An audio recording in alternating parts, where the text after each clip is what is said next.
Carlin Schroeder with Parkinson's Foundation. Hi, Carlin Schrader. I'm the Associate Vice President of Community Engagement at the Parkinson's Foundation. I run our patient engagement and research program, working with industry, academic centers, and government. And I also run our DEI outreach to Hispanic and African American communities, particularly working with promotores. My husband is Mexican y yo hablo español. Awesome. Hello. Oh, Komathi Stem. That's been a long time I've seen your name somewhere. Hello. Hi, thank you for having me. Really great so far. So I'm the CEO right now at Gluco, which is a connected care platform and for diabetes care management. I've been in the pharma world for over 25 years, and over the last decade, I've been really working on how do we increase trial awareness and access and better data using digital technology. So I've done a couple different startups, as well as really invested in the concept of digital transformation of our industry. Thank you. Fabulous to have you here. Liz F. I'm sorry, I don't know your last name, but I'm hoping you'll tell us what it is. Hi, everybody. Liz Formentini. I work at Health and Human Services within BARDA. Nice to have you. Okay, I hope I'm getting... Glad to be here. Perfect. Linda Sullivan, I think. Hi, everyone. I'm Linda Sullivan. I'm the founder and executive director of an industry consortium group called the Metrics Champion Consortium.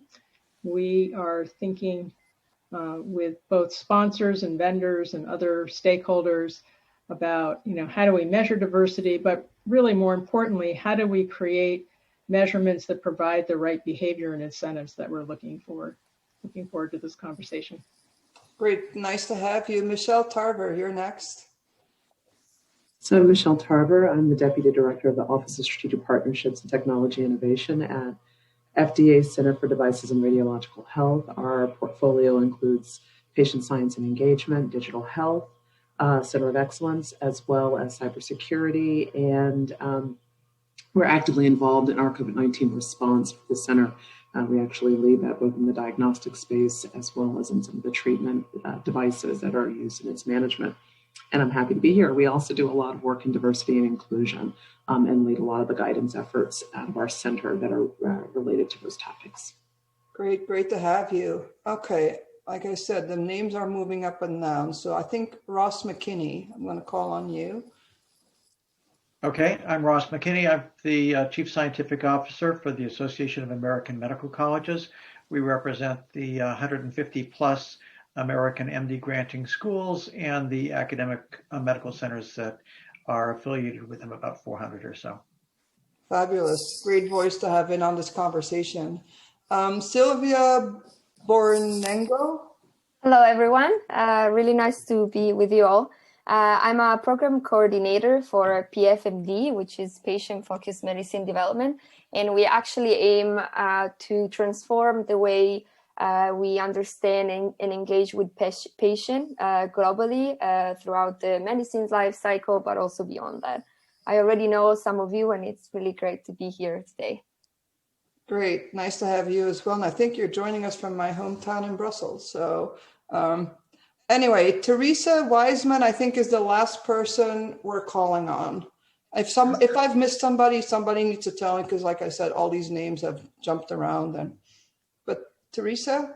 Hello, I am a writer and a consultant, and I am working with Amanda and her team to write up the proceedings that were mentioned from all 4 of these meetings. So I will not be participating in your discussion. I am just observing.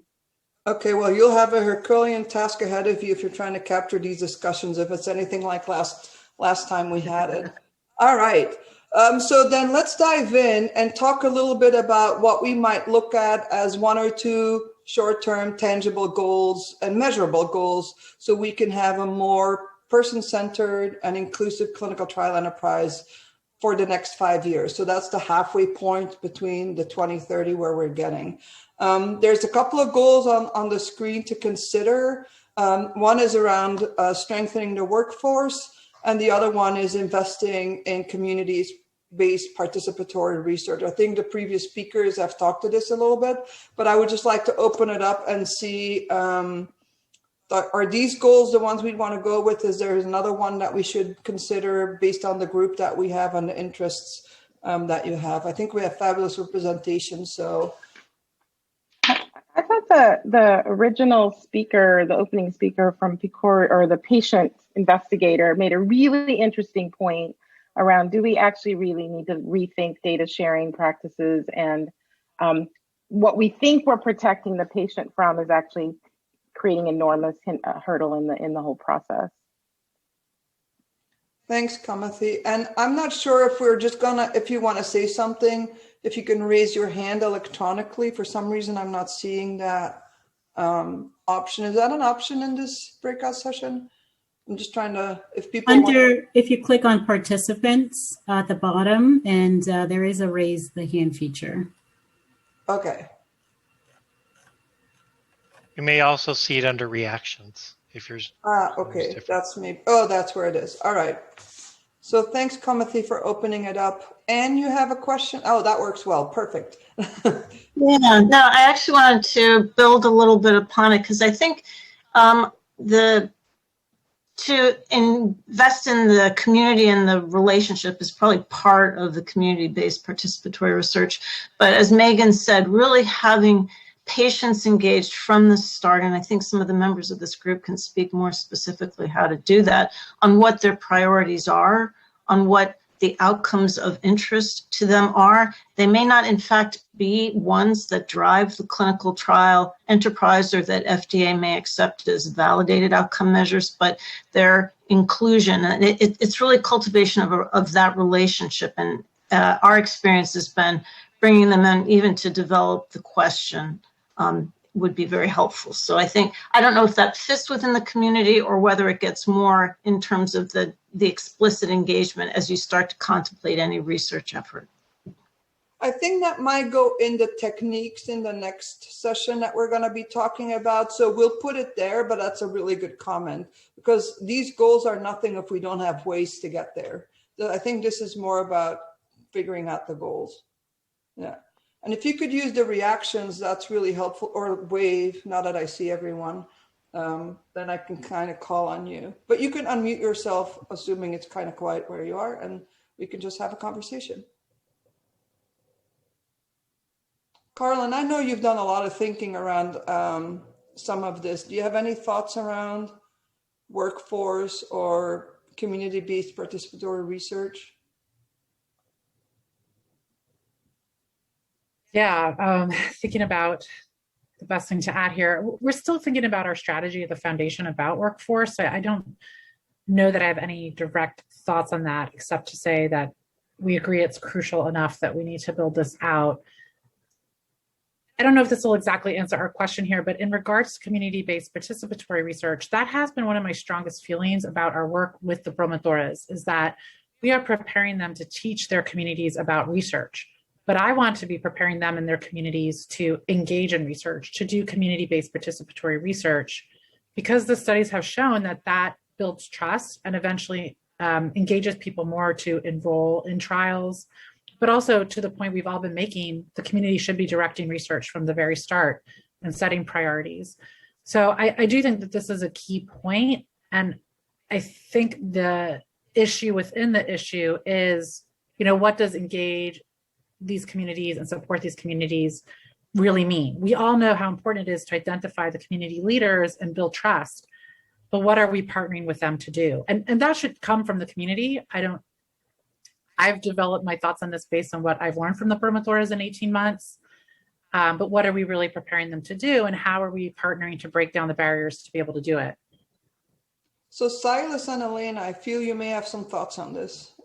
Yeah, I was looking to raise my hand. I couldn't find the raise the hand button. I know, I did too. Yeah, Elena, I'll hop in real quick and then I'll hop out for you. Okay. So just to piggyback on Carla, it is critically important, right? How you engage community. The mechanisms that are in place within communities that already exist have to be tapped into. You don't necessarily want to be picking winners or losers. One. Second, trust is a factor that just cannot be overstated, right? Or lack of trust. When payers and or providers or folks from the clinical trial enterprise land in communities, they're already looked at with some suspicion. And so finding ways to recruit leaders of community-facing organizations, engage them as more equitable partners, providing them with some training. Maybe there needs to be some compensation associated with their participation, because a lot of times what happens is, whoever has the $2 million NIH grant at the moment is showing up at the community's doorstep. The cake's already baked. They weren't part of the co-creation process, as we've already heard, and they're not in the budget, right? But they're being asked to spend their time and maybe recruit others to spend their time to engage community. So I think it's got to be rethought, right? A more equitable approach has got to be rethought and bubbled up to the surface. I couldn't agree more, Eileen. I feel that you have some thoughts. And then I'd like to sort of ask a little bit about the value proposition that we're coming to the community with. Because it's a lot of times it's a one-way street, and how is it something that's valuable to anyone? But Elaine, I'll let you go first. Yeah, we've had programs dealing with mentoring, as I mentioned earlier, but one of the things that we found is there are academic health center faculty, I'm going to say primary care doctors, public health professionals, very interested in community research for years, who have figured out that they could partner with clinics, community health centers, who have the ear of the community doctors that work in the community clinic with lots of data, but have no expertise in collection of the data.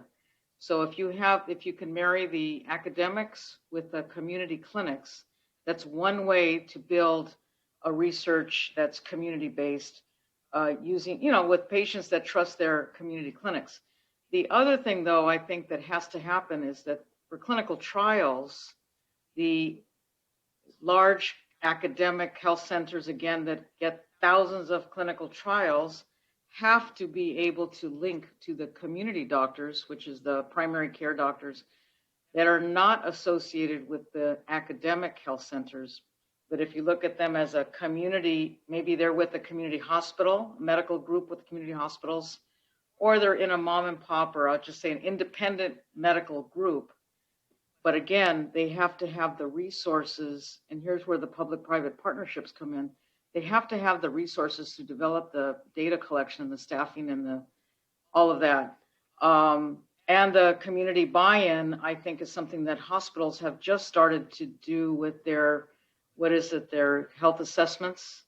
And I think that research could be part of the importance of gathering feedback from the community about how to lessen the social determinants in diabetes and heart disease and everything else.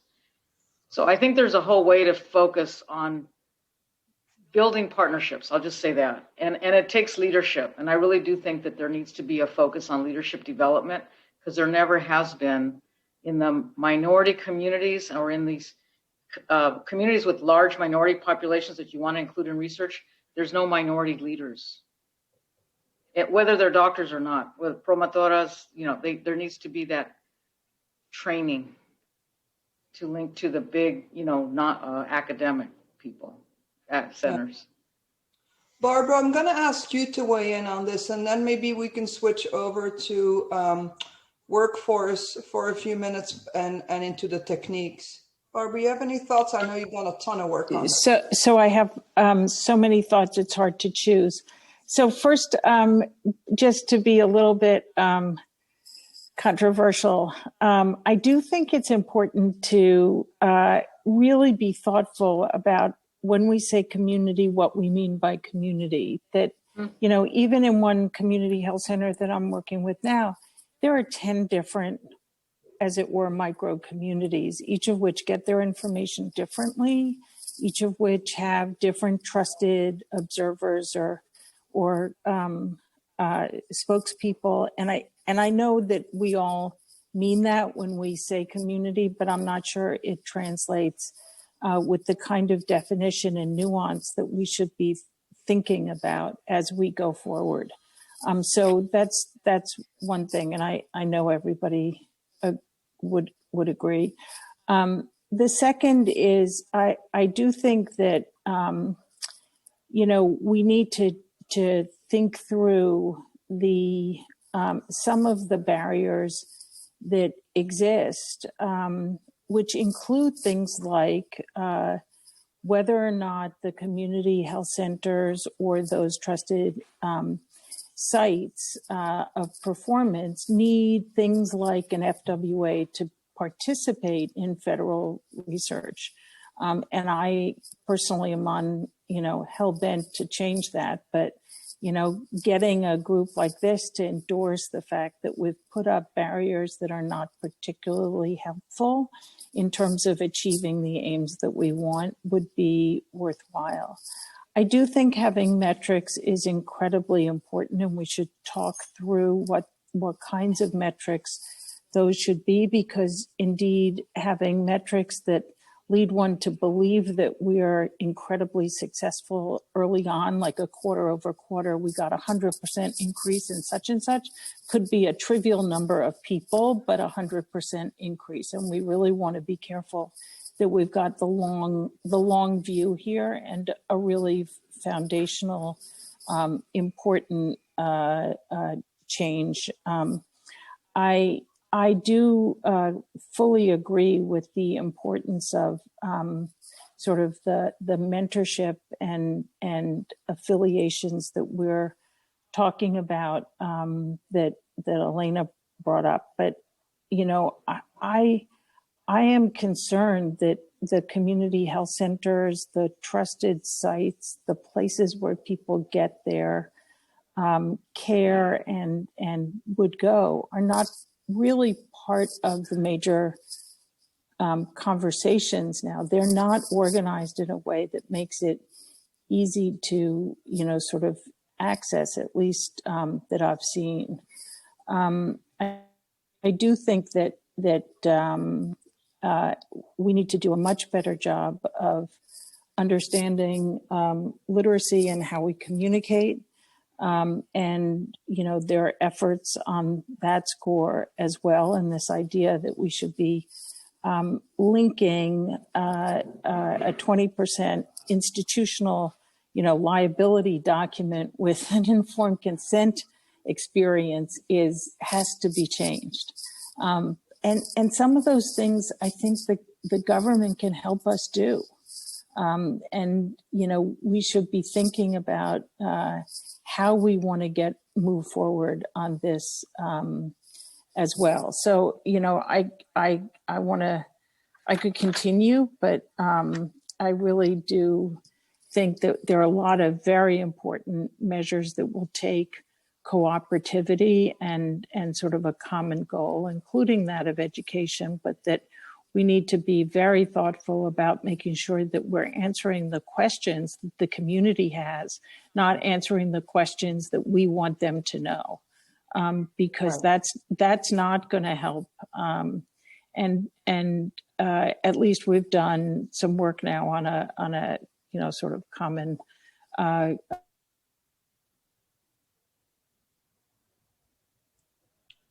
Did she freeze up? No. Oh, there you are. Yeah, go ahead. No, I thought you froze up a little bit, so I was just checking that. Yeah. No, that's okay. Go ahead. So I think this might be a nice way to sort of tying us over to the other questions of what some techniques or technologies might be to get us to these shorter term goals. Amanda, I'm not sure if you could forward the document a little bit to go to sort of the second things. You started hinting at we don't always answer the questions from the community, the health situations they're dealt with.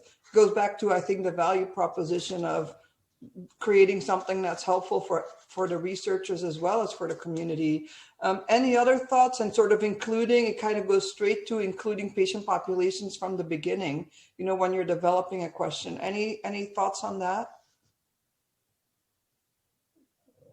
I don't know whether you mean me, but yes, absolutely. One should continue to and make an effort to engage patients at the outset. I think that there are certain control points that at least we think at MRCT should be part of the review, both at the IRB and at regulatory agencies, to make sure that those voices have been part of the conversation that should be documented, and sort of thinking about how checks and balances can be embedded in a system to make them real is really important.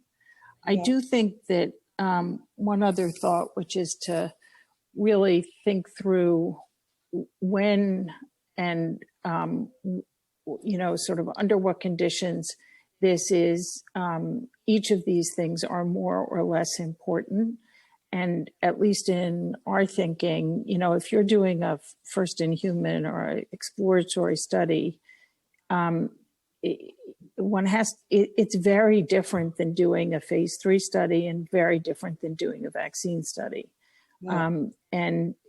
Sort of addressing those concerns, not to say that each isn't important, but the relative weight might be different.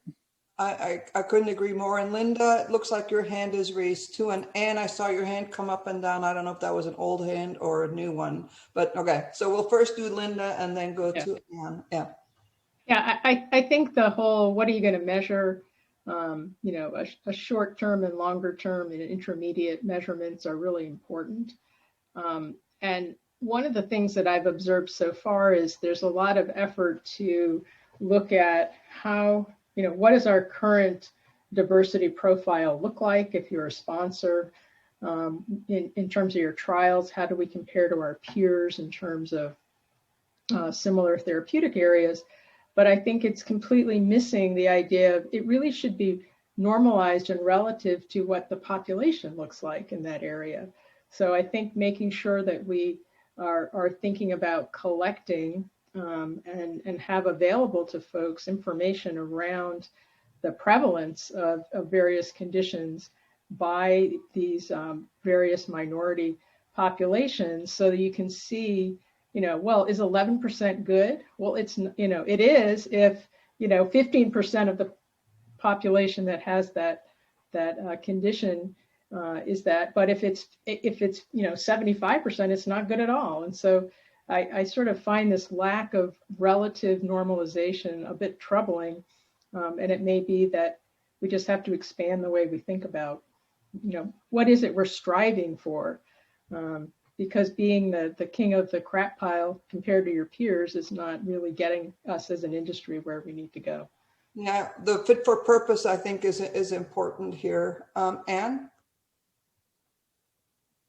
Thanks. And there's something I've been hearing, and I'm not sure if it quite fits or whether it's its own goal or technique, but speaking to sort of the legal, ethical, regulatory aspects of trials that serve as obstacles, relative to, having, whether you need FWA for community health centers, some of the issues about informed consent and working through what might be felt to be legally required as opposed to what's understandable or meaningful to patients.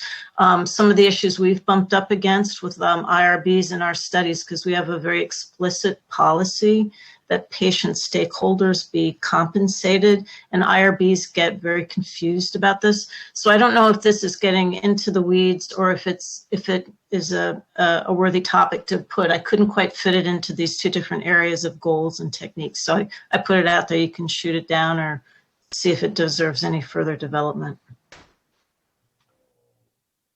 I'll wait a second to see if anybody wants to jump in here. Komati. Yes, I think earlier you alluded to the value proposition. And I think in many of these community settings, they're already very overworked and under-resourced. And the thought of bringing research in is the last thing on their mind. And I think there's a lot of opportunity to educate on the integration of research and care and the value it brings to driving better outcomes. We know that patients that participate in research actually do have better outcomes because they're more engaged in their health. Their care team is more engaged in their health, and it sustains even beyond the trial completing. So educating the why, it's important not just to move research, but also to really improve outcomes in the care setting, I think would be really important in driving value proposition to what matters to them locally. Michelle, I'm going to call on you to see if you've had any thoughts, and then I'll switch around to Ross too, to just make sure we get a couple of different perspectives in. Yeah, you know, it's interesting. I think the return on investment is critical. I also think creating repositories of patients who are prepared to contribute to the design of trials. I know that there are some folks across the country that are working on doing that, where they're educating patients who can be active agents, not only in advising the design of trials, but also communicating with other members of their community about the participation in trials, ambassadors at that level too. So I do think training is going to be very important, and having it be a cost proposition for the training that makes it worth their time, and creating repositories so that we know people who are ready to go. Because I know in the device space, time is of the essence, and having to find people, then train them, and then try to get them involved in the design. You know, a lot of these are very small companies or startups, and they like the idea, but just can't employ it within their time pressure case. And so if they had a resource that they could quickly plug into to get patients involved, I think it may make it more impactful in a lot of our digital solutions, as well as other medical devices. I think that's a really good point, and can probably be expanded into the training and the value proposition for the medical community who's out in the community. Ross, how are medical schools looking at this, or what are they sort of thinking about this whole, move into the community for research? Whereas before it was like, if I want to do research, I go to the academic center a little bit, and that maybe might need to be in a different situation now. I think you find a whole range. Community has different meanings and different settings. For most academic medical centers, the community, when you say community engagement, what they think of is in fact interacting with their local environment, making sure that they are inclusive of all the various groups in their local community. For research purposes, it's more likely to be, say, a defined set of patients within a certain category. So I think it's important to, as I heard this earlier in the discussion, to keep the language straight. And academic medical centers, it all depends on the degree to which the investigators are in fact initiating research ideas, as opposed to following through on ideas that are from elsewhere. It's unusual for them to be able to maintain a panel of local community people, other than in certain broad diseases like cancer, where they may in fact have a community engaged group present from the beginning. Thank you. Silas, it sounds like you have some thoughts on this as well. Yeah, I live in Cleveland, and this is probably true almost anywhere. I could pop over to the HUD complex right now, the projects as we call it, and lined up outside right now is folks from Cleveland Clinic, Case Western Reserve, Cleveland State, John Carroll, you name it, University Hospitals, Metro Health, they're all kind of there because they've got they've got the grant of the moment, or they've got some dollars to do some clinical research. And I kind of said this earlier, what they're offering in return basically amounts to, a ham sandwich, right? They're just saying, hey, we'll buy you lunch. And thinking about this a little bit differently by engaging health ministers in churches, parish nurses, fraternities, sororities, the organizations and the leaders of those organizations that are known, like, love, and trusted by community members will make the process, much stickier because trust is there. And what I fear going forward is that we will continue to do things that we've always done. And of course, I believe that we'll get the same result that we always have gotten. So I just really want to stress the importance of identifying who those leaders are, structuring platforms that they could glom onto. There's nothing more powerful than a PI of color partnering with a health minister in a church to bring something to the congregation and the community. So we would love to see those sorts of approaches going forward. Yeah. Brian, I'm going to call on you because there was a question in the chat about sort of what gaps there are that could be best served by by industry collaboration, and how you think about some of those things. I think I've been hearing other people talk, I think what the key thing with industry is that it becomes a priority for every study and compound that we're developing because the way, just to understand industry, because it's so focused on the individual compound and so forth, and making sure that we speed the development as quickly as possible. Every protocol has to have the question, how are we addressing diversity and overall for this compound, and for the study.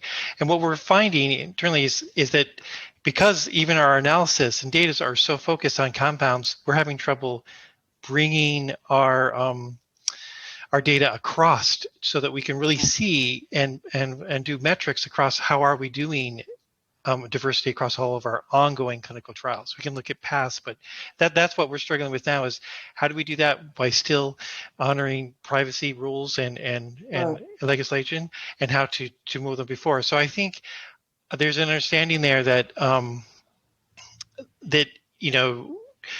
pharmaceuticals are really trying to speed up development so we can get those the treatments and cures out to the public.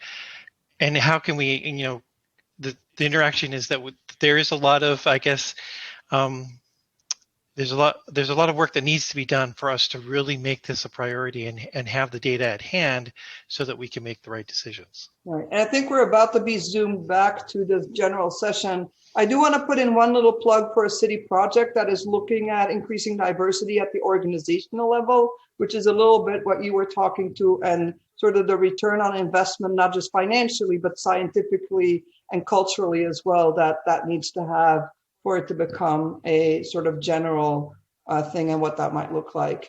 I'd like to thank all of you for your participation. I feel like I've lost, like we're about to be going, but and I hope you didn't hear my dog snoring. I've been wondering sitting here if you could hear them, so I apologize if you did.